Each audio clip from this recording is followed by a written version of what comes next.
What's up, YouTube? Welcome back to Celio's Network. This is going to be my first tier list for the Fusion Strike standard format in November 2021 for the Pokemon TCG. I did not make a tier list video prior to Fusion Strike being released. I did want to wait and see how some of the decks performed, so I had my new decks videos and my best decks videos, and now we're finally getting to me creating my own tier list. This is going to be my opinions on where 30 different decks fall in the competitive environment of the Fusion Strike standard format for the Pokemon trading card game.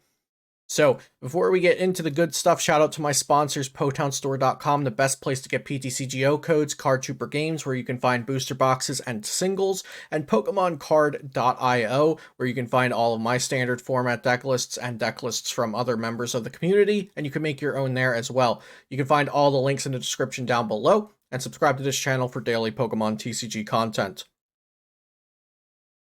So I have the definitions of the tiers. These are my definitions for my tiers over here on the left, and I will leave a link in the description down below or in a pinned comment so you can create your own tier lists and share them with the community. We'll be going one tier at a time, and I'll try to talk about the whole tier list as well by the end of it all. And we'll go through each deck. Try not to take too much time, but I do want to try to explain the important points of everything here. So starting all the way at the top, we have Tier S. Tier S are going to be the best decks in the format. Taking a bad matchup to more than one Tier S deck is unadvised. That's how I define Tier S. So up here in Tier S, we have Single Strike Urshifu, Single Strike Umbreon, and we also have the Fusion Strike Mew V Max Genesect V deck. Single Strike Umbreon is such a great deck because it can take care of most things that can come its way. Umbreon VMAX hits Dark Weakness, and Dark Weakness is popular on good Pokemon. We have Mew VMAX that's Dark Weak, Dragapult that's Dark Weak, Shadow Rider that's Dark Weak, and then Urshifu hits Fighting Weakness. Both the V and the VMAX are great attackers, as well as Umbreon V and VMAX are both good attackers. But Single Strike Urshifu V and VMAX both hit Fighting Weakness, so that's going to hit things like the new Green for weakness, Jolteon VMAX for weakness, Eternatus VMAX, the new Gengar VMAX, Crobat V. So Crobat V is a really popular Pokemon. That's going to be an easy knockout for all of these Single Strike Pokemon. But the great thing about Single Strike Urshifu VMAX is that it has the potential to one-shot any Pokemon in the game thanks to its high attack damage and single strike energy. And it also goes through effects, so it even goes through walls like Decidueye and Zamazenta V. So Single Strike Urshifu Umbreon is the prime example of a deck that can just take care of anything on the other side of the field. Mew VMAX Genesect V has a lot of power because of all the Fusion Strike support that came out in the Fusion Strike set. You've got a new special energy, you've got multiple attackers, really good draw ability on Genesect, colorless attack cost on Mew VMAX's main attack, Power Tablet, which is basically an Electro Power for Fusion Strike Pokemon, Energy Acceleration. You've got everything going on for Fusion Strike and for this Fusion Strike Mew VMAX Genesect V deck. It can hit Psychic Weakness and Metal Weakness. It has Latias, which is typically not going to be attacking on its own, but provides a great attack for Mew to copy. It's just a very consistent, powerful, fast deck with a couple of different options on what to do each turn and how to go about your game plan and also how to go about building the deck. It does take a bad matchup to Single Strike Urshifu Umbreon, which is right next to it, but I do think it's a more manageable matchup than most would probably think, and these decks are both so oppressively powerful that I just have to put them up in the very top tier. Next is going to be Tier A. These decks should be on your radar, but it is fine to take losses to multiple of these if it is outweighed by good Tier S matchups. So what I basically mean by that is if you have great matchups versus both of the Tier S decks, but it means you're losing to a couple of Tier A decks, I think that balances itself out. These decks are typically consistent and have plenty of 50-50 or better matchups in the field, but they are not as oppressively powerful as Tier S. So these decks are going to be Suicune Ludicolo, Urshifu Melanie, Jolteon VMAX, and Dragapult VMAX, and these are ordered within the tier. So Suicune is right on the cusp of being just as good as the Mew and Urshifu single strike decks, in my opinion. Suicune Ludicolo has the potential to one-shot VMAXs thanks to Suicune's very strong attack that caps at 220 naturally, but then can be amplified by Ludicolo's ability that makes it do plus 100 damage, and also Inteleon pings and things like that. Suicune is the highest ranking V based deck, and its goal is to outtrade the VMAX decks. Rapid Strike Urshifu's most successful, or I should say most powerful, and probably also most popular variant is currently the Melanie variant, which was recently popularized by Tord Reklev. This was also seen played in Japan for many months, probably going on 6 months now at this point, since they had the Rapid Strike Inteleon VMAX in Japan for a while, and I was personally waiting to try this deck out until we got the Rapid Strike Inteleon VMAX, but Tord showed us about a month or so ago that we didn't need to wait for Fusion Strike. It was good even without that card.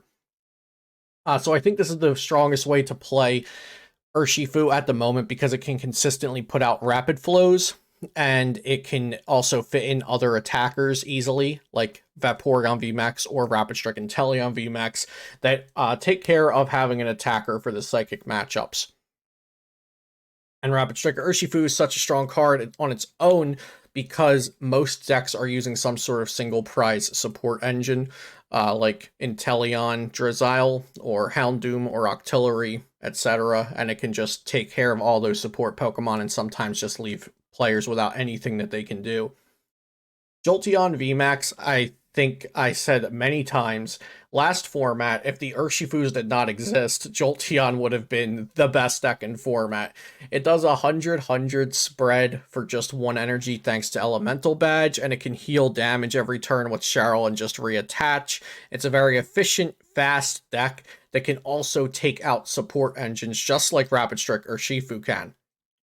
It also hits Suicune for weakness, which is great because Suicune was possibly the best deck of the last format and one of the top decks of this format. So Jolteon's still very good, but it is held back purely by the fighting weakness, and so Single Strike Urshi and Rapid Strike Urshi really hinder Jolteon's chances of being the best deck right now. I think it's pretty snug in Tier A. Dragapult VMAX is, again, another great deck because it can snipe down the support engines. Also, it hits the Urshifus for weakness, but it is weak to Dark, and more Dark Pokemon coming out due to Mew VMAX being weak to Dark is definitely going to hit Dragapult VMAX with some collateral damage. But Dragapult VMAX can play a very laid-back game with Hammers, Fans, Path to the Peak, Barneys, and just doing a nice little 130 plus some spread to the bench each turn. And it's not very high maintenance itself and can take care of some of the high maintenance decks. It can really hurt Mew with the Path of the Peaks, Fan of the Waves, things like that. Next, we're going into Tier B. These decks are above average in a competitive environment, but have less inherent strength compared to the higher tiered decks. Spoiler alert with these examples, Rapid Strike Inteleon VMAX can't immediately knock out threats, so it's less inherently powerful.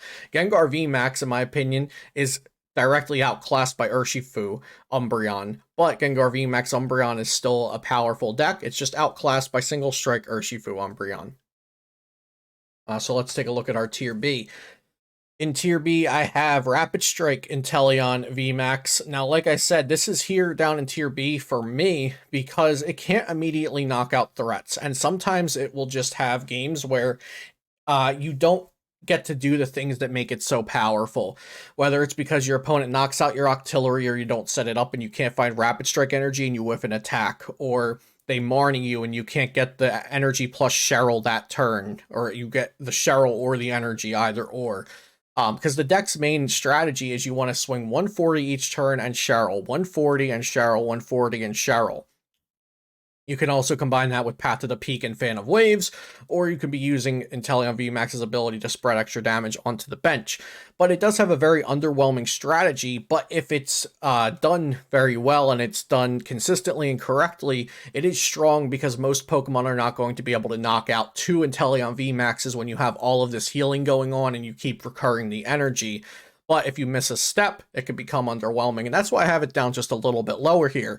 Gengar VMAX, the single strike Gengar VMAX deck is a good deck, but it's just, in my opinion, underclassed compared to the single strike Urshifu Umbreon variant. That being said, this is still going to see success if it's played because it's dark type and it has all the powerful single strike Pokemon and support at its disposal. Just being dark type is going to carry it a little bit with all the Mew V Max and Dragapult around. Then you still have the single strike Urshifu V in the deck. Probably not the V Max, but the V to take care of Jolteon, and Umbreon V Max is an aggressive Pokemon as well. So the deck just has so much going for it. Even if Gengar V Max is the lesser choice compared to single strike Urshifu, it's still going to be a deck that sees success if it is played. Leafeon VMAX is another one of those decks that has just a little less inherent strength. Sometimes it's going to rely on the opponent's Pokemon's retreat cost, and if it's not relying on retreat cost, it's doing 170 for 3 energy, which is deemed as below average damage output in today's game. But it is very good versus the single strike decks because both Gengar and Urshifu have 3 retreat, and Umbreon V and VMAX are weak to grass. So that definitely helps it out a lot to have a good matchup to one of the tier S decks and another deck in tier B. It does have some things to figure out on how to beat Mew, whether that's with escape ropes, extra boss of orders, Galarian Moltres being teched into the deck with Dark Energy, Fan of Waves, etc. Leafeon is a good deck, and having a very convincing matchup versus one of the tier S decks and being one of the only decks with a consistent good matchup versus single strike Urshifu is a lot to have on Leafeon's side, I think. Rapid Strike Sylveon box can be built a lot of different ways, and that does make it hard to put on a tier list accurately, but I'm safe. I think I'm safe with putting it here in tier B. It is a good archetype, and the variants do change from tournament to tournament. Sometimes it will have Galarian Moltres to have a dark attacker. Sometimes it has Blaziken to have energy recursion and a fire attacker. But typically the two mainstays are it's going to have Sylveon, which is psychic type, and it's going to have Urshifu, which is fighting type. So you do have some typical coverages that are happening there. You're hitting Gengar for weakness and Jolteon for weakness with Urshi, and you're hitting both of the Urshis for weakness with Sylveon. And Sylveon's a psychic attacker that's not weak to dark, which is nice against the single strike decks. Galarian Weezing, this can be built a couple different ways. You may have seen my list from a couple of days ago with the Hammers and Fan of Waves in it and no Inteleon engine. And then popularly, Joshua Sutherland has been playing the Inteleon Drizzile version of Galarian Weezing. Galarian Weezing should not be underrated right now because it just sits in the active and turns off every ability in the game, and we have nothing else like that. So I think that's a huge reason why I'm putting Galarian Weezing decks up at tier B, because it just locks everything and we have nothing else doing that. So opponents playing the Drizzile Inteleon engine are just, they can do nothing if they don't have Escape Rope or Boss or a way to knock out the Weezing and then resume playing abilities next turn.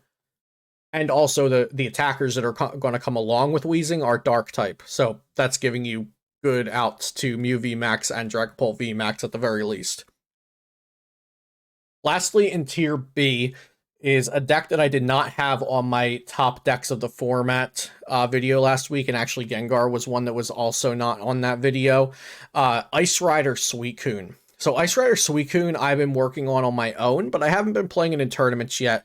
But the ability for this deck to use Path to the Peak without hurting itself, fit in some Fan of Waves, and have a bulky VMAX attacker that's not weak to any of the popular attackers in the format, I think is very strong and something that people are overlooking right now. So I do think Ice Rider Suicune's a great deck, just not getting too much play right now. Moving on to Tier C. Tier C decks are slightly above average decks that have some sort of issue that keep them from being higher, whether it's type disadvantage, clunkiness, or weakness to a popular strategy. For example, many of the top decks can deal with Zamazenta's ability, and for another example, Suicune Greedent adds a 2-2 VMAX line that is unusable in some matchups or situations to make that deck less consistent in some scenarios. Another example would be there's so much spread and snipe damage going around that keeps decks out of contention for being higher up. So in Tier C, I've got two Suicune decks. I have Suicune Gradient, and I also have Suicune Inteleon. So Suicune Inteleon is kind of a vague deck description, but it typically has some sort of tech going along with it, whether that's Metacham V or Dusknoir from Vivid Voltage, or like a 1/1 Ice Rider line, or Rapid Strike Energy and Urshifu. It's got something going on there, and then the base of it's just Suicune Inteleon, while Suicune Gradient is a Suicune deck that's focusing a little bit on having Greedent in there to take care of a basic Pokemon, and then Suicune just knocks out one VMAX to win the game.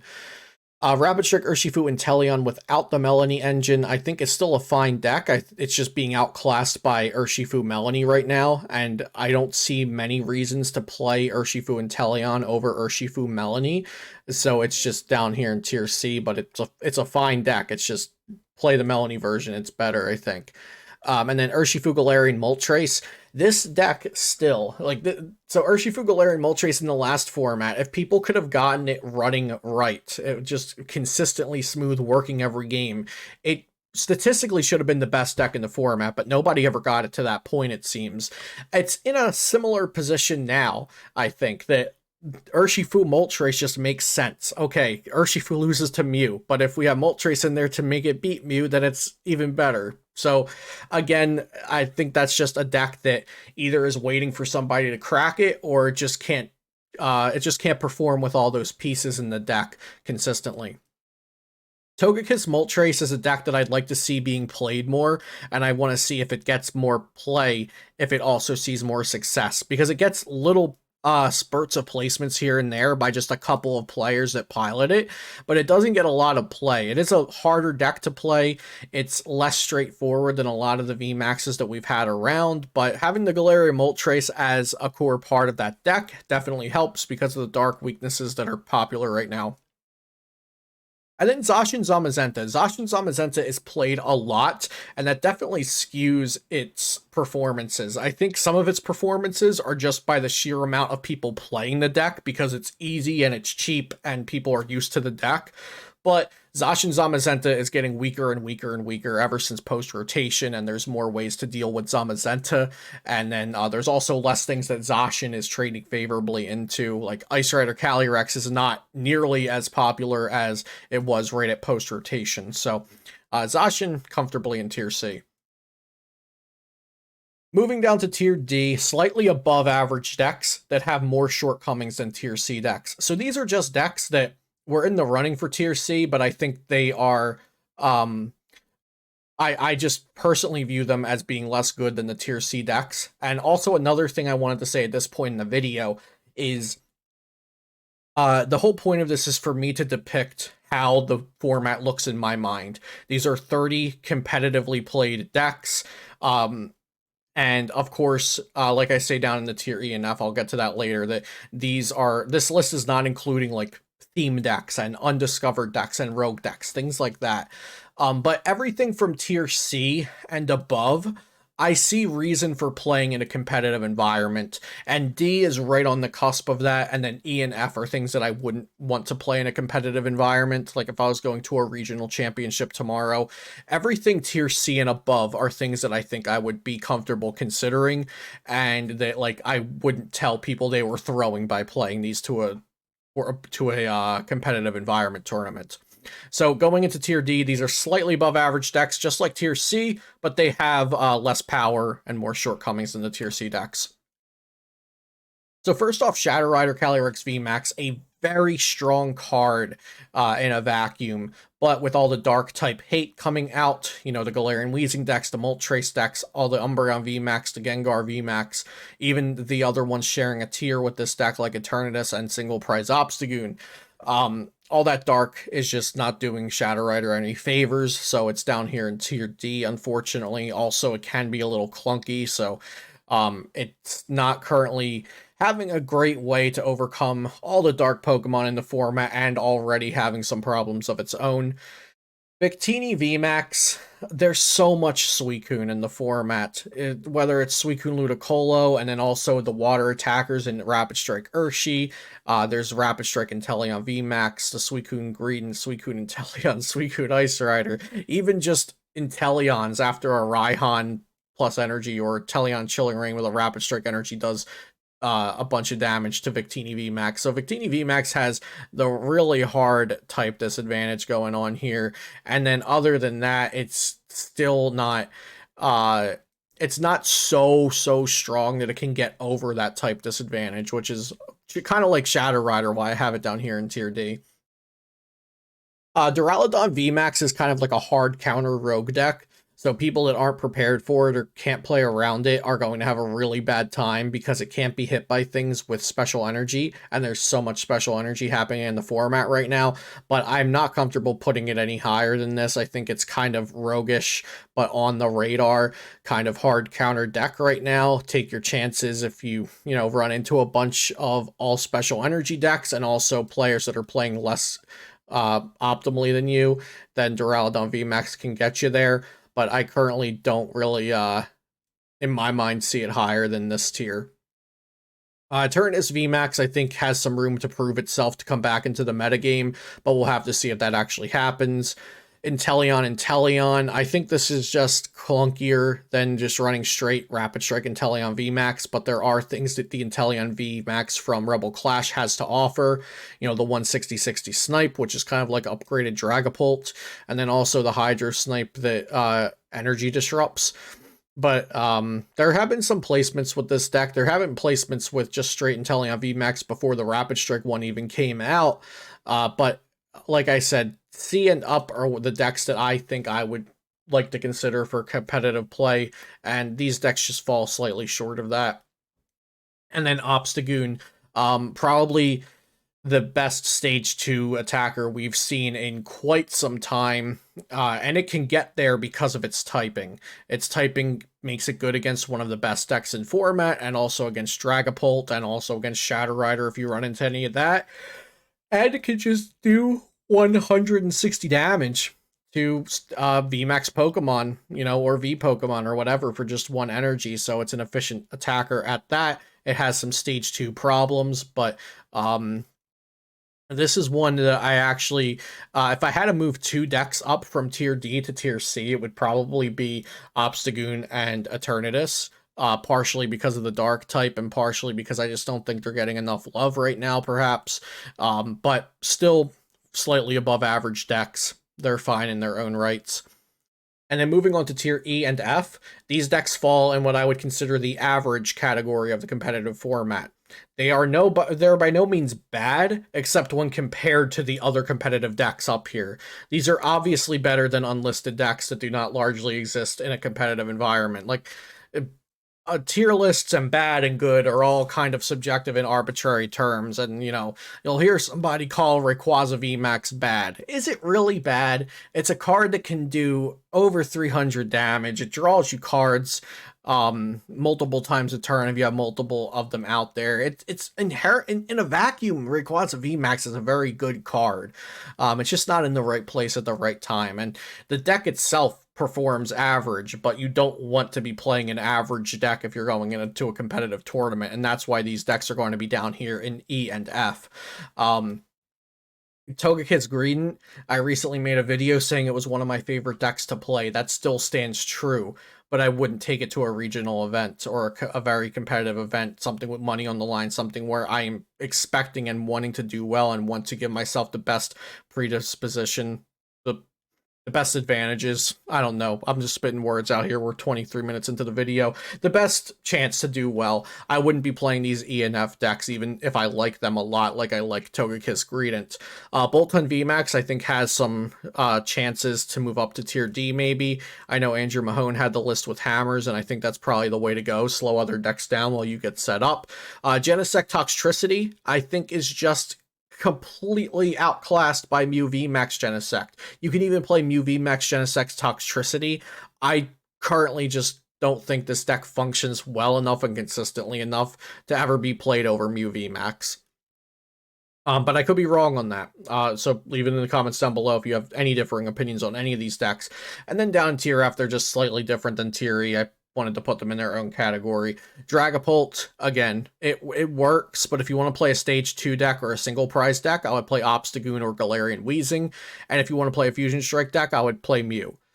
Crab and Abominable V, It takes 3 energy. And that means you can't just set it up in a turn out of nowhere with attachment plus Melanie or attachment plus Raihan, and that makes it clunky and that makes it less consistent. So just play a Suicune deck. And then Rayquaza VMAX, like I said, it's in the wrong place at the wrong time. Everything on paper says the card should be good. It just doesn't, the deck surrounding it just doesn't perform well in today's environment. So that is my tier list. And like I said, I will leave a link to this tier list that you can use to make your own and share it. Feel free to share it in my Discord as well. My Discord link is in the description down below. We have almost 1,000 members in there, and I'd love for you to join and, come on in and join in the discussion and everything that we have. We have plenty of helpful people in there. We have a channel to share your deck lists and everything, so feel free to join. And thank you so much for watching. Leave a like and a comment, subscribe for daily Pokemon TCG content, and check out my sponsors in the description down below. And have a great day. I'll see you next time here on Celio's Network.